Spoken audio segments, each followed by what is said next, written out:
ওসমানীয় খেলাফত চলছে। তখন 1845 সাল।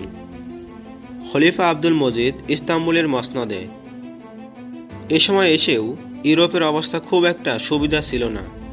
বিভিন্ন আর্থিক সামাজিক সমস্যায় ছিল ইউরোপের দেশগুলো।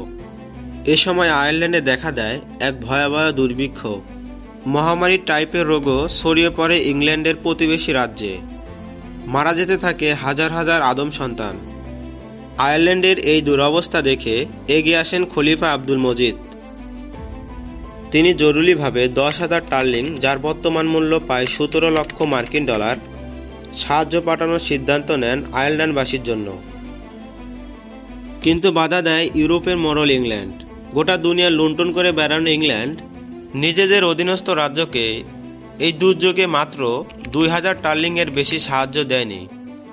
সেখানে কেন মুসলিম খলিফা তার 5